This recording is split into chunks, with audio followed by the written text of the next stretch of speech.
ਸਤਿ ਸ਼੍ਰੀ ਅਕਾਲ ਦੋਸਤੋ, ਮੈਂ ਤੁਹਾਡਾ ਸਾਰਿਆਂ ਦਾ ਆਪਣੇ YouTube ਚੈਨਲ ਤੇ ਬਹੁਤ-ਬਹੁਤ ਸਵਾਗਤ ਕਰਦਾ ਹਾਂ। ਦੋਸਤੋ, ਅਸੀਂ ਅੱਜ ਡਿਸਕਸ ਕਰਨ ਜਾ ਰਹੇ ਹਾਂ ਬਹੁਤ ਹੀ ਇੰਪੋਰਟੈਂਟ ਟੌਪਿਕ ਹੈ ਮੈਥ ਦਾ, ਯੂਕਲਿਡ ਜਿਓਮੈਟਰੀ। 9th ਕਲਾਸ ਦਾ ਚੈਪਟਰ ਹੈ ਔਰ ਸਾਡੇ ETT ਦੇ ਸੈਕੰਡ ਪੇਪਰ ਦੇ ਵਿੱਚ ਸਿਲੇਬਸ ਵਿੱਚ ਮੈਂਸ਼ਨ ਕੀਤਾ ਹੈ। ਤੋ ਫਰੈਂਡਸ, ਕਾਫੀ ਫਰੈਂਡਸ ਦੀ ਡਿਮਾਂਡ ਸੀ ਕਿ ਸਰ ਸਾਨੂੰ ਯੂਕਲਿਡ ਦਾ ਚੈਪਟਰ ਜਿਹੜਾ ਅਜੇ ਤੱਕ ਨਹੀਂ ਕੀਤਾ ਸਾਨੂੰ ਕਰਵਾ ਦਿਓ। ਤੋ ਇਸ ਦੇ ਲਈ ਮੈਂ ਯੂਕਲਿਡ ਜਿਓਮੈਟਰੀ ਦਾ ਟੌਪਿਕ ਤੁਹਾਡੇ ਵਾਸਤੇ ਲੈ ਕੇ ਆਇਆ। तो फ्रेंड्स, वीडियो शुरू करने तो पहला अगर तुम इस चैनल पर नवे हो, अजे तक चैनल को सबसक्राइब नहीं किया तो प्लीज़ पहला चैनल को सबसक्राइब करो तो इस नाल ही वीडियो को लाइक करो। तो शुरू करते हैं जी यूक्लिड जियोमैट्री। तो फ्रेंड्स, पहला इसके बारे थोड़ा जिहा असीं जानने यूक्लिड जियोमैट्री। यूक्लिड एक ग्रीक मैथेमेटिशियन सी। तो उन्होंने जियोमैट्री के बारे काफ़ी उन्होंने योगदान रहा जियोमैट्री के विच। तो सब तो पहले देख लें कि जियोमैट्री की है यूनानी भाषा के शब्दों जियो अते मीट्रीयन तो मिल के बनया है। ठीक है जी, जियो जियोमैट्री तो मीट्रीयन, ये आ गया साढ़े को मीट्रीयन। तो इसका अर्थ है, जियो का अर्थ है पृथ्वी या धरती अते मीट्रीयन का अर्थ है मापना। ठीक है जी, धरती नूं मापना। इस नाल अजिहा प्रतीत होता है कि जमायती की उत्पत्ति धरती नूं मापन की जरूरत करके हुई।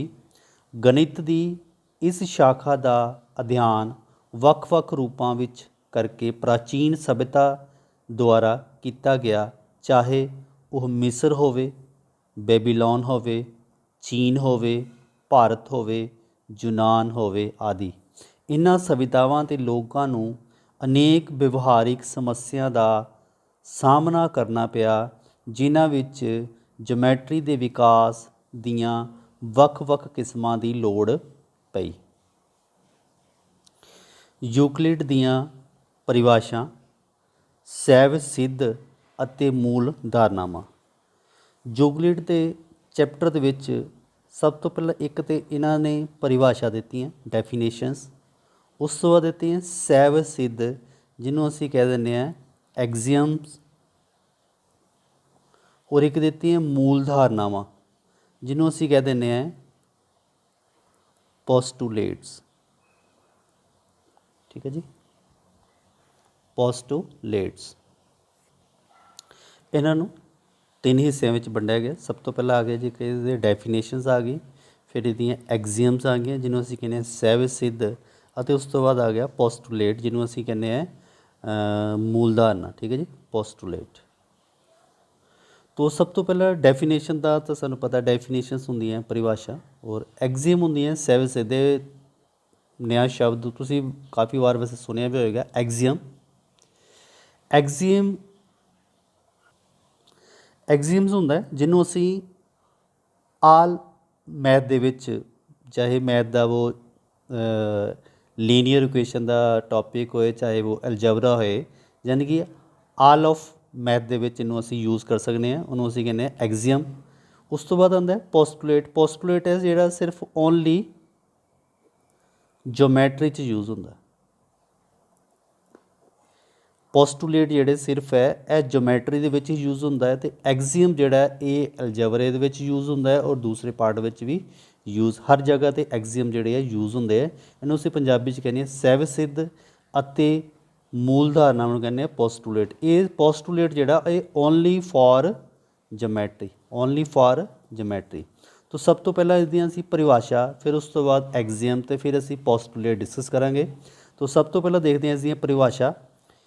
पहली परिभाषा है एक बिंदु पॉइंट वो है जिसका कोई भाग नहीं होंदा। इन्होंने डेफिनेशन देती है कि एक बिंदु पॉइंट ले लो, ठीक है जी, वो है जिसका कोई भाग, इसका कोई भी भाग नहीं होंदा। दूसरी डेफिनेशन है एक रेखा, एक रेखा चौड़ाई रहित लंबाई होंदी है। ठीक है, एक जिहड़ी लाइन जिहड़ी है वो चौड़ाई, उसकी सिर्फ लंबाई होंदी है, चौड़ाई नहीं होंदी। ये भी इन्होंने परिभाषा दी है। नंबर 3 ते एक रेखा के सिरे बिंदु होंदे हैं। एक रेखा है तो वो सिरे जिहड़े है उन्हां दे बिंदु होंदे। ਨੈਕਸਟ ਹੈ ਕਿ ਇੱਕ ਸਿੱਧੀ ਰੇਖਾ ਅਜਿਹੀ ਰੇਖਾ ਹੈ ਜੋ ਖੁਦ ਤੇ ਬਿੰਦੂਆਂ ਦੇ ਨਾਲ ਪੱਧਰੇ ਰੂਪ ਵਿੱਚ ਸਥਿਤ ਹੁੰਦੀ ਹੈ। ਨੈਕਸਟ ਹੈ ਇੱਕ ਸਤਹ ਸਰਫੇਸ ਉਹ ਹੈ ਜਿਸ ਦੀ ਸਿਰਫ ਲੰਬਾਈ ਤੇ ਚੌੜਾਈ ਹੁੰਦੀ ਹੈ। ਜਿਹੜਾ ਸਰਫੇਸ ਹੈ ਉਹਦੇ ਵਿੱਚ ਲੰਬਾਈ ਤੇ ਚੌੜਾਈ ਹੁੰਦੀ ਹੈ। ਸਤਹ ਦੇ ਕਿਨਾਰੇ ਨੂੰ ਰੇਖਾਵਾਂ ਹੁੰਦੀਆਂ ਹਨ। ਠੀਕ ਹੈ, ਸਤਹ ਦੇ ਕਿਨਾਰੇ ਰੇਖਾਵਾਂ ਹੁੰਦੀਆਂ ਹਨ ਜਿਹਨੂੰ ਅਸੀਂ ਐਜਿਸ ਕਹਿੰਦੇ ਹਾਂ। ਇੱਕ ਸਮਤਲ ਸਤਹ ਪਲੇਨ ਸਰਫੇਸ ਅਜਿਹੀ ਸਤਹ ਹੈ ਜੋ ਖੁਦ ਤੇ ਸਿੱਧੀਆਂ ਰੇਖਾਵਾਂ ਦੇ ਨਾਲ ਪੱਧਰੇ ਰੂਪ ਨਾਲ ਸਥਿਤ ਹੁੰਦੀਆਂ ਹਨ। ਇਹ ਇਹਨਾਂ ਦੀਆਂ ਜੀ ਇਹਨਾਂ ਨੇ ਪਰਿਭਾਸ਼ਾ ਦਿੱਤੀਆਂ ਜਿਹੜੀਆਂ ਕਿ ਕਾਫੀ ਇੰਪੋਰਟੈਂਟ ਹੈ।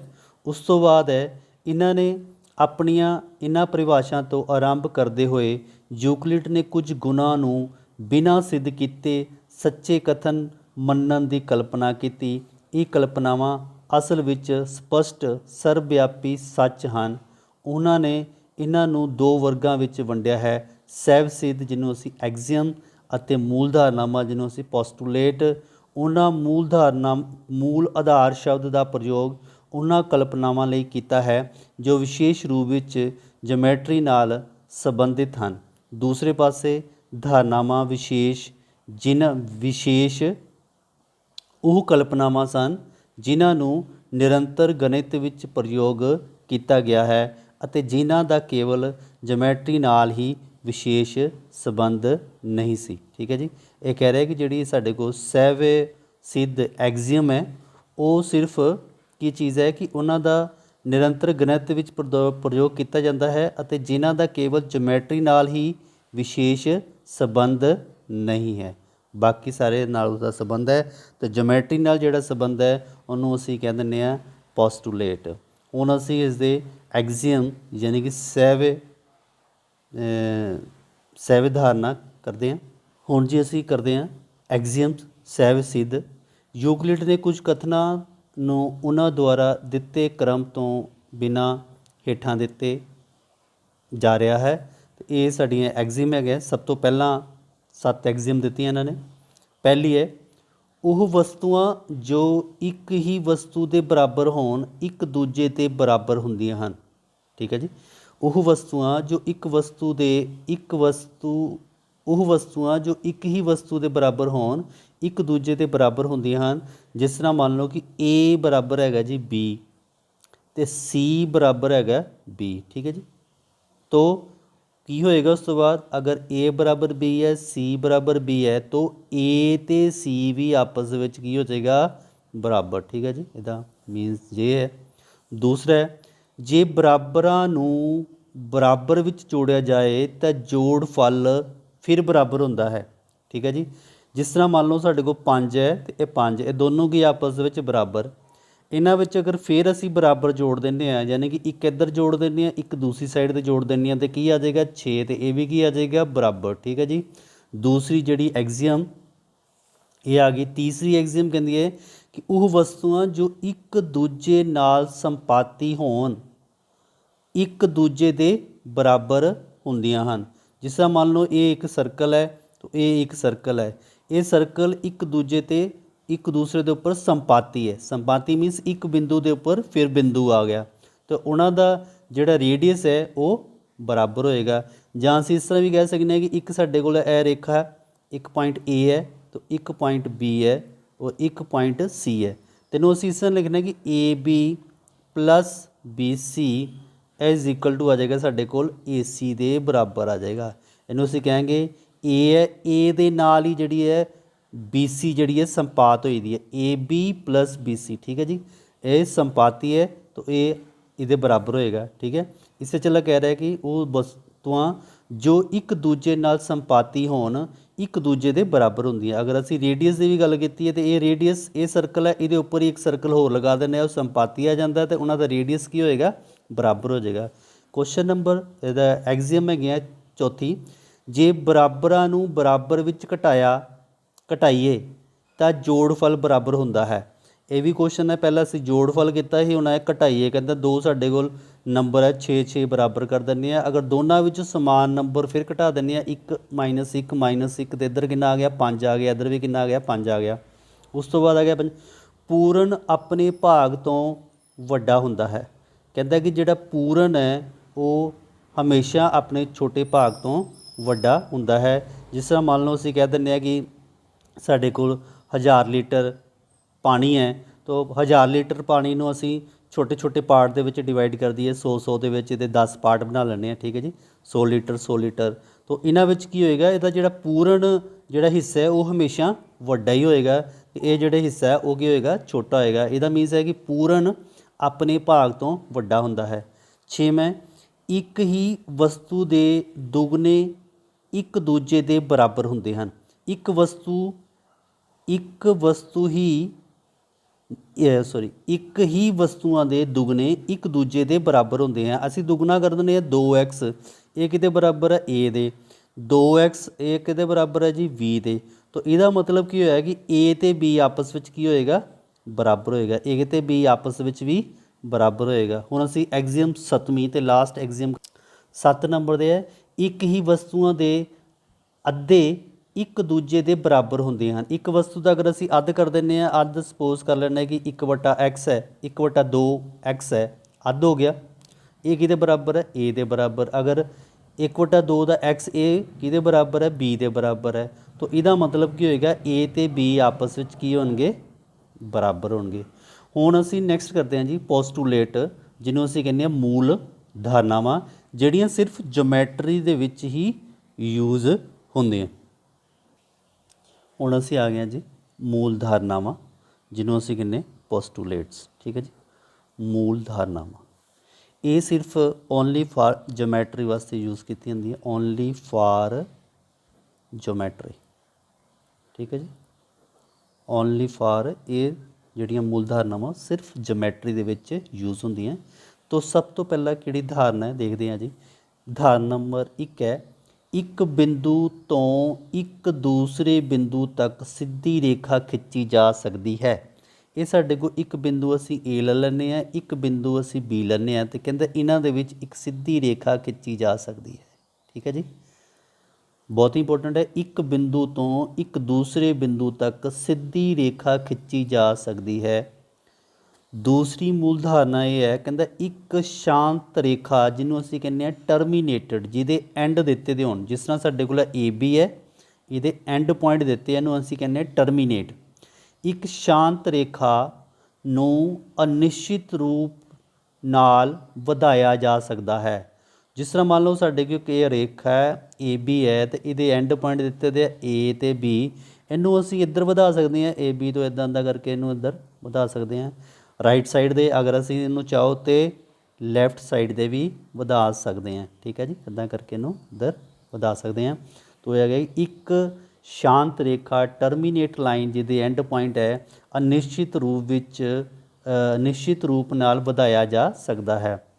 ਧਾਰਨਾ ਨੰਬਰ 3 ਆ ਗਈ, ਕਿਸੇ ਨੂੰ ਕੇਂਦਰ ਮੰਨ ਕੇ ਕਿਸੇ ਅਰਧ ਵਿਆਸ ਨਾਲ ਇੱਕ ਚੱਕਰ ਖਿੱਚਿਆ ਜਾ ਸਕਦਾ ਹੈ। ਕਹਿੰਦਾ ਕਿਸੇ ਨੂੰ ਵੀ ਕੇਂਦਰ ਮੰਨ ਕੇ ਅਤੇ ਕਿਸੇ ਵੀ ਅਰਧ ਵਿਆਸ ਨਾਲ ਇੱਕ ਚੱਕਰ ਖਿੱਚਿਆ ਜਾ ਸਕਦਾ ਹੈ। ਜਿਸ ਤਰ੍ਹਾਂ ਇੱਕ ਅਸੀਂ ਚੱਕਰ ਇੱਥੇ ਖਿੱਚਿਆ, ਕੋਈ ਵੀ ਹੈ, ਕਿਸੇ ਨੂੰ ਵੀ ਕੇਂਦਰ ਮੰਨ ਕੇ ਅਸੀਂ ਅਰਧ ਵਿਆਸ ਲੈ ਕੇ ਤੇ ਇੱਕ ਚੱਕਰ ਜਿਹੜਾ ਖਿੱਚ ਸਕਦੇ ਹਾਂ। ਠੀਕ ਹੈ ਜੀ, ਮੂਲ ਧਾਰਨਾ 4 ਹੈ, ਸਾਰੇ ਸਮਕੋਣ ਇੱਕ ਦੂਜੇ ਦੇ ਬਰਾਬਰ ਹੁੰਦੇ ਹਨ। ਜਿਸ ਤਰ੍ਹਾਂ ਇਹ ਸਾਡੇ ਕੋਲ ਸਮਕੋਣ ਹੈ ਜੀ। ਠੀਕ ਹੈ, ਸਮਕੋਣ ਹੁੰਦਾ 90 ਡਿਗਰੀ ਦਾ ਕੋਣ। ਇਹ ਕੋਣ ਅਗਰ ਅਸੀਂ ਇਹ ਕੋਣ ਲੈ ਲਈਏ, ਇਹ ਵੀ ਸਮਕੋਣ ਹੈ।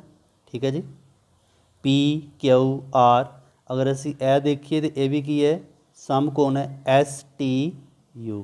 ਠੀਕ ਹੈ ਜੀ, 90 ਡਿਗਰੀ ਇਹ ਵੀ ਸਮਕੋਣ ਹੈ, ਇਹ ਵੀ ਸਮਕੋਣ ਹੈ। ਇਹ ਜਿਹੜੇ ਸਾਰੇ ਸਮਕੋਣ ਹੈ ਇਹ ਆਪਸ ਵਿੱਚ ਕੀ ਹੁੰਦੇ ਹੈ, ਬਰਾਬਰ ਹੁੰਦੇ ਹੈ। ਇਹ ਹੈ ਮੂਲ ਧਾਰਨਾ ਕਿ ਸਾਰੇ ਸਮਕੋਣ ਇੱਕ ਦੂਜੇ ਦੇ ਬਰਾਬਰ ਹੁੰਦੇ ਹਨ। ਉਸ ਤੋਂ ਬਾਅਦ ਹੈ ਮੂਲ ਧਾਰਨਾ ਨੰਬਰ 5, ਇੰਪੋਰਟੈਂਟ ਪੁਆਇੰਟ ਹੈ, ਜੇ ਇੱਕ ਸਿੱਧੀ ਰੇਖਾ ਦੋ ਸਿੱਧੀਆਂ ਰੇਖਾ 'ਤੇ ਡਿੱਗ ਕੇ ਪਾਸੇ ਦੇ ਦੋ ਅੰਦਰਲੇ ਕੋਣ ਬਣਾਉਂਦੀ ਹੈ ਤਾਂ ਇਹਨਾਂ ਦੋਵਾਂ ਕੋਣਾਂ ਦਾ ਜੋੜ ਮਿਲ ਕੇ ਦੋ ਸਮਕੋਣਾਂ ਤੋਂ ਘੱਟ ਹੋਵੇ ਤਾਂ ਉਹ ਦੋਨੋਂ ਸਿੱਧੀਆਂ ਰੇਖਾ ਅਨਿਸ਼ਚਿਤ ਰੂਪ ਨਾਲ ਵਧਾਏ ਜਾਣ 'ਤੇ ਉਸੇ ਦਿਸ਼ਾ ਵਿੱਚ ਮਿਲਦੀਆਂ ਹਨ ਜਿਸ ਦਿਸ਼ਾ ਵਿੱਚ ਇਹ ਜੋੜ ਦੋ ਸਮਕੋਣਾਂ ਤੋਂ ਘੱਟ ਹੁੰਦਾ ਹੈ। ਇਹਨੂੰ ਅਸੀਂ ਇੱਕ ਡਾਇਗਰਾਮ ਤੋਂ ਸਮਝਦੇ ਹਾਂ। ਸਾਡੇ ਕੋਲ ਕਹਿੰਦਾ ਹੈ ਕਿ ਜੇ ਇੱਕ ਸਿੱਧੀ ਰੇਖਾ ਜਿਹੜੀ ਹੈ ਦੋ ਸਿੱਧੀਆਂ ਰੇਖਾਵਾਂ ਦੇ ਉੱਪਰ ਡਿੱਗਦੀ ਹੈ। ਇਹ ਸਾਡੇ ਕੋਲ ਦੋ ਰੇਖਾਵਾਂ ਹੈ, ਇਹਦੇ ਵਿੱਚ ਇੱਕ ਇਹ ਰੇਖਾ ਜਿਹੜੀ ਹੈ ਦੋ ਰੇਖਾਵਾਂ ਦੇ ਵਿੱਚ ਡਿੱਗਦੀ ਹੈ। ਇਹਨੂੰ ਥੋੜ੍ਹਾ ਥੱਲੇ ਲਿਖ ਦਿੰਦੇ ਹਾਂ ਕਿ ਪੀ ਕਿਊ ਰੇਖਾਵਾਂ ਏ ਬੀ ਅਤੇ ਸੀ ਡੀ, ਠੀਕ ਹੈ ਜੀ। ਇਹ ਸਾਡੇ ਕੋਲ ਆ ਗਿਆ ਏ ਬੀ, ਇਹ ਆ ਗਿਆ ਸਾਡੇ ਕੋਲ ਸੀ ਡੀ, ਇਹ ਰੇਖਾ ਆ ਗਈ ਪੀ ਕਿਊ। ਪੀ ਕਿਊ ਰੇਖਾਵਾਂ ਏ ਬੀ ਅਤੇ ਸੀ ਡੀ 'ਤੇ ਇਸ ਤਰ੍ਹਾਂ ਡਿੱਗਦੀਆਂ ਹਨ ਕਿ ਕੋਣ 1 ਅਤੇ 2 ਦਾ ਜੋੜ, ਇਹ ਸਾਡੇ ਕੋਲ ਕੀ ਆ ਗਿਆ, ਕੋਣ 1 ਆ ਗਿਆ, ਠੀਕ ਹੈ ਜੀ। ਵਿੱਚ 1 ਲਿਖਿਆ, ਇੱਥੇ ਕੀ ਲਿਖਿਆ, ਕੋਣ 2। ਕੋਣ 1 ਅਤੇ 2 ਦਾ ਜੋੜ ਜੋ ਪੀ ਕਿਊ ਦੇ ਖੱਬੇ ਪਾਸੇ ਸਥਿਤ ਹੈ, ਠੀਕ ਹੈ ਜੀ। ਇਹ ਸੱਜਾ ਪਾਸਾ ਹੈ, ਖੱਬੇ ਪਾਸੇ ਹੈ, 180 ਡਿਗਰੀ ਤੋਂ ਘੱਟ ਹੈ। ਇਹ ਤੁਸੀਂ ਦੇਖ ਰਹੇ ਹੋ ਕਿ ਇਹ ਵਾਲਾ ਕੋਣ ਤੇ ਇਹ ਦੋਨੋਂ ਜਿਹੜੇ ਕੋਣ ਹੈ ਇਹ 90 ਡਿਗਰੀ ਤੋਂ ਘੱਟ ਹੈ। ਤੁਸੀਂ ਆਈਡੀਆ ਲਗਾ ਸਕਦੇ ਹੋ, ਇਹ ਲਾਈਨ ਇੱਧਰ ਨੂੰ ਝੁਕੀ ਦੀ ਹੈ, ਇਹ ਲਾਈਨ ਇੱਧਰ ਨੂੰ ਝੁਕੀ ਦੀ ਹੈ, ਦੋਨੋਂ ਹੀ ਜਿਹੜੇ ਕੋਣ ਹੈ 90 ਡਿਗਰੀ ਤੋਂ ਘੱਟ ਹੈ। ਅਗਰ 90 ਡਿਗਰੀ ਤੋਂ ਘੱਟ ਹੈ ਦੋਨੋਂ ਕੋਣ, ਤਾਂ ਦੋਨਾਂ ਕੋਣ ਦਾ ਜਿਹੜਾ ਜੋੜ ਵੀ ਹੋਏਗਾ ਤਾਂ ਉਹ ਕਿੰਨਾ ਹੋਏਗਾ, 180 ਤੋਂ ਘੱਟ ਹੋਏਗਾ। ਇਸ ਲਈ ਰੇਖਾਵਾਂ ਏ ਬੀ ਅਤੇ ਸੀ ਡੀ ਅਖੀਰ ਵਿੱਚ ਪੀ ਕਿਊ ਦੇ ਖੱਬੇ ਪਾਸੇ ਕੱਟਣਗੀਆਂ। ਤਾਂ ਇਹਦਾ ਕਹਿਣ ਦਾ ਭਾਵ ਹੈ ਕਿ ਅਗਰ ਅਸੀਂ ਏ ਨੂੰ ਹੋਰ ਵਧਾ ਦਿੰਦੇ ਹਾਂ, ਠੀਕ ਹੈ ਜੀ, ਏ ਨੂੰ ਇੱਧਰ ਵਧਾ ਦਿੰਦੇ ਹਾਂ, ਇੱਧਰੋਂ ਅਸੀਂ ਸੀ ਡੀ ਨੂੰ ਵਧਾ ਦਿੰਦੇ ਹਾਂ, ਇਹ ਉਸ ਸਾਈਡ ਦੇ ਖੱਬੇ ਪਾਸੇ ਜਿਹੜੀਆਂ ਆਪਸ ਦੇ ਵਿੱਚ ਇਹਨੂੰ ਕੱਟਣਗੀਆਂ, ਠੀਕ ਹੈ ਜੀ, ਖੱਬੇ ਪਾਸੇ। ਹੁਣ ਇੱਧਰ ਦੇਖਾਂਗੇ ਤਾਂ ਇਹ ਕੋਣ 90 ਤੋਂ ਜ਼ਿਆਦਾ ਹੈ, ਤਾਂ ਇਹ ਵੀ ਕੋਣ 90 ਤੋਂ ਜ਼ਿਆਦਾ, ਅਤੇ ਇੱਧਰ ਅਗਰ ਇਹ ਵੀ ਕੋਣ 90 ਤੋਂ ਜ਼ਿਆਦਾ ਅਤੇ ਇਹ ਵੀ ਕੋਣ ਜ਼ਿਆਦਾ, ਅਤੇ ਇਹ ਆਪਸ ਕਿਤੇ ਨਹੀਂ ਕੱਟਣਗੀਆਂ। ਅਗਰ ਸਪੋਜ਼ ਕਰੋ ਕਿ ਇਹ ਦੋ ਲਾਈਨਾਂ, ਇਹਨਾਂ ਦੇ ਵਿੱਚ ਅਗਰ ਇਹ 90 ਡਿਗਰੀ ਦਾ ਕੋਣ ਹੈ, ਇਹ 90 ਡਿਗਰੀ ਦਾ ਕੋਣ ਹੈ, ਕੋਣ 1 ਲਾ ਲਓ, ਕੋਣ 2, ਅਗਰ ਇਹਨਾਂ ਦੇ ਵਿੱਚ 90 ਡਿਗਰੀ ਕੋਣ ਹੈ ਤਾਂ ਇਹਦਾ ਜੋੜ 180 ਡਿਗਰੀ ਹੈ। ਇਹ ਲਾਈਨਾਂ ਨੂੰ ਜਿੰਨਾ ਮਰਜ਼ੀ ਖਿੱਚੋ ਇਹ ਕਿਤੇ ਵੀ ਆਪਸ ਵਿੱਚ ਨਹੀਂ ਕੱਟਣਗੀਆਂ, ਜਿਨ੍ਹਾਂ ਨੂੰ ਅਸੀਂ ਕਹਿੰਦੇ ਹਾਂ ਸਮਾਨਾਂਤਰ ਰੇਖਾਵਾਂ, ਠੀਕ ਹੈ। ਤਾਂ ਅਗਰ 90 ਡਿਗਰੀ ਹੈ ਦੋਨੋਂ ਕੋਣ, ਤਾਂ 90 ਜਮ੍ਹਾਂ 180 ਹੋ ਗਿਆ। ਇਹ ਕਦੀ ਵੀ ਆਪਸ ਵਿੱਚ ਸਮਾਨਾਂਤਰ ਲਾਈਨਾਂ, ਇਹ ਕਦੇ ਵੀ ਆਪਸ ਵਿੱਚ ਨਹੀਂ ਕੱਟਣਗੀਆਂ। ਤਾਂ ਇੱਥੇ ਹੈ ਕਿ ਅਗਰ ਇਹ 90 ਡਿਗਰੀ ਨਹੀਂ ਹੈ, 90 ਡਿਗਰੀ ਤੋਂ ਘੱਟ ਹੈ, ਦੂਸਰਾ ਕੋਣ ਵੀ 90 ਡਿਗਰੀ ਤੋਂ ਘੱਟ ਹੈ, ਇਹਨਾਂ ਦਾ ਜੋੜ ਵੀ 180 ਜਿਹੜਾ ਘੱਟ ਹੋਏਗਾ 180 ਦੇ ਜੋੜ ਤੋਂ। ਤਾਂ ਇਸ ਕਾਰਨ ਇਹ ਰੇਖਾ ਨੂੰ ਅਗਰ ਅਸੀਂ ਵਧਾਉਂਦੇ ਹਾਂ ਤਾਂ ਇਹ ਰੇਖਾ ਇੱਕ ਪੁਆਇੰਟ ਦੇ ਉਸ ਸਾਈਡ ਦੇ ਉੱਪਰ ਹੀ ਕੱਟਣਗੀਆਂ ਜਿਸ ਸਾਈਡ ਦੇ ਉੱਪਰ ਇਹ ਕੋਣ ਬਣੇ ਦੇ ਆ। ਤਾਂ ਬਹੁਤ ਹੀ ਇੰਪੋਰਟੈਂਟ ਪੁਆਇੰਟ ਹੈ। ਤਾਂ ਇਸ ਦੇ ਨਾਲ ਹੀ ਅਸੀਂ ਐਕਸਰਸਾਈਜ਼ ਦੇ ਕੁਝ ਸਿੰਪਲ ਜਿਹੇ ਕੁਐਸਚਨ ਹੈ ਉਹਨੂੰ ਨਾਲ ਡਿਸਕਸ ਕਰ ਦਿੰਦੇ ਹਾਂ। ਤਾਂ ਅਭਿਆਸ 5.1 ਹੈ, ਹੇਠ ਲਿਖੇ ਕਥਨਾਂ ਵਿੱਚੋਂ ਕਿਹੜੇ ਕਥਨ ਸੱਚ ਹਨ ਅਤੇ ਕਿਹੜੇ ਝੂਠ ਹਨ। ਤਾਂ ਪਹਿਲਾਂ ਇੱਕ ਬਿੰਦੂ ਤੋਂ ਹੋ ਕੇ ਸਿਰਫ ਇੱਕ ਰੇਖਾ ਹੀ ਖਿੱਚੀ ਜਾ ਸਕਦੀ ਹੈ। ਤਾਂ ਇਹ ਗਲਤ ਹੈ ਜੀ, ਇੱਕ ਬਿੰਦੂ ਤੋਂ ਨਹੀਂ, ਅਸੀਂ ਪਿੱਛੇ ਡਿਸਕਸ ਕੀਤਾ ਹੈ ਕਿ ਦੋ ਬਿੰਦੂਆਂ ਦੇ ਵਿੱਚ ਇੱਕ ਰੇਖਾ ਖਿੱਚੀ ਜਾ ਸਕਦੀ ਹੈ। ਤਾਂ ਇਸ ਕਾਰਨ ਇਸ ਦਾ ਉੱਤਰ ਜਿਹੜਾ ਜੀ ਸਾਡੇ ਕੋਲ ਉੱਤਰ ਇਹਦਾ ਆ ਗਿਆ ਜੀ ਗਲਤ, ਠੀਕ ਹੈ ਜੀ, ਇਸ ਦਾ ਉੱਤਰ ਕੀ ਆ ਗਿਆ, ਗਲਤ।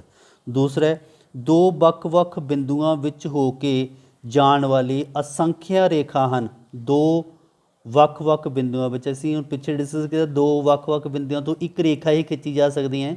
ਤਾਂ ਕਹਿ ਰਿਹਾ ਕਿ ਦੋ ਵੱਖ-ਵੱਖ ਬਿੰਦੂਆਂ ਵਿੱਚ ਹੋ ਕੇ ਜਾਣ ਵਾਲੀਆਂ ਅਸੰਖਿਆ ਰੇਖਾਵਾਂ ਖਿੱਚੀਆਂ ਜਾ ਸਕਦੀਆਂ ਹੈ। ਇਹ ਵੀ ਗਲਤ ਹੈ ਫਰੈਂਡਸ। ਪੇਪਰ ਦੇ ਵਿੱਚ ਇਸ ਤਰ੍ਹਾਂ ਦਾ ਕੁਐਸਚਨ ਆ ਜਾਂਦਾ ਹੈ, ਉਹ ਤੁਹਾਨੂੰ ਇਹ ਚੀਜ਼ ਪੁੱਛੇਗਾ ਕਿ ਇੱਕ ਬਿੰਦੂਆਂ ਤੋਂ ਹੋ ਕੇ ਸਿਰਫ ਇੱਕ ਰੇਖਾ ਹੀ ਖਿੱਚੀ ਜਾ ਸਕਦੀ ਹੈ, ਤਾਂ ਤੁਸੀਂ ਆਨਸਰ ਦੇਣਾ ਸਹੀ ਹੈ ਜਾਂ ਗਲਤ ਹੈ। ਇਸੇ ਤਰ੍ਹਾਂ ਦੂਸਰਾ ਜਿਹੜਾ ਡਿਸਕਸ ਕੀਤਾ ਕਿ ਦੋ ਵੱਖ-ਵੱਖ ਬਿੰਦੂਆਂ ਵਿੱਚ ਹੋ ਕੇ ਜਾਣ ਵਾਲੀ ਅਸੰਖ ਰੇਖਾਵਾਂ ਹਨ, ਤਾਂ ਉਹ ਕੀ ਹੈ, ਗਲਤ ਹੈ। 3 ਹੈ, ਇੱਕ ਸ਼ਾਂਤ ਰੇਖਾ ਜਿਹਨੂੰ ਟਰਮੀਨੇਟ ਰੇਖਾ ਕਹਿੰਦੇ ਹਾਂ, ਇੱਕ ਸ਼ਾਂਤ ਰੇਖਾ ਦੋਨਾਂ ਪਾਸੇ ਅਨਿਸ਼ਚਿਤ ਰੂਪ ਵਿੱਚ ਵਧਾਈ ਜਾ ਸਕਦੀ ਹੈ। ਹੁਣੇ ਅਸੀਂ ਡਿਸਕਸ ਕੀਤਾ ਕਿ ਇੱਕ ਸਾਡੇ ਕੋਲ ਸ਼ਾਂਤ ਰੇਖਾ ਹੈ, ਟਰਮੀਨੇਟ ਹੈ, ਠੀਕ ਹੈ ਜੀ, ਉਹਨੂੰ ਅਸੀਂ ਦੋਨੇ ਪਾਸੇ ਵਧਾ ਸਕਦੇ ਹਾਂ, ਠੀਕ ਹੈ ਜੀ, ਇੱਧਰ ਵੀ ਵਧਾ ਸਕਦੇ ਹਾਂ ਅਤੇ ਇੱਧਰ ਵੀ ਵਧਾ ਸਕਦੇ ਹਾਂ। ਇਹ ਬਿਲਕੁਲ ਆਨਸਰ ਜਿਹੜਾ ਜੀ ਸਹੀ ਹੈ, ਇਹ ਆਨਸਰ ਬਿਲਕੁਲ ਕੀ ਹੈ, ਸਹੀ।